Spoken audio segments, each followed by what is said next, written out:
Hi, John Clements. I'm back in the Dickinson Family Educational Conservatory, and I'm with a nice grouping of one of my favorite types of orchids. If you're a beginning orchidist or a person who's never grown orchids, but you'd like to, this is the plant for you. This is a Cymbidium.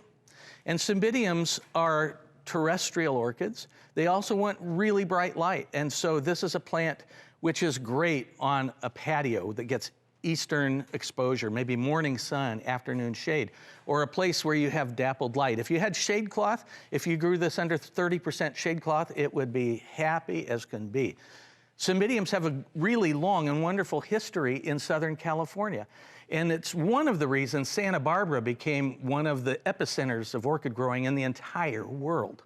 There was a fellow with a whole lot of money, Sam Mosier, and he bought a beautiful rancho that's called Rancho dos Pueblos, which is still named Rancho dos Pueblos, north of Goleta. And on that land, this guy was an orchidist of the first order. He loved orchids. And he and a number of ladies in Santa Barbara that were also orchid fans discovered that in World War II, the orchids were being bombed by the Nazis. Now, this is a great World War II story, and it covers all the bases.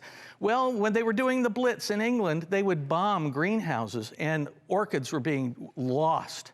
And so they decided to do another type of airlift. A lot of airlifts were going to Europe with supplies and with food, but this was an airlift from England to the United States. And Sam Mosier and a bunch of wonderful ladies from the Santa Barbara Orchid Society got together and rescued many, many, many orchids that would have been bombed and lost forever. And that's one of the ways that Santa Barbara became associated with orchids all the way up to the present time.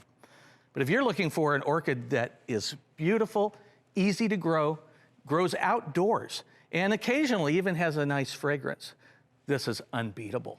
So come visit the Orchid Show the entire month of April. You'll have a very good time.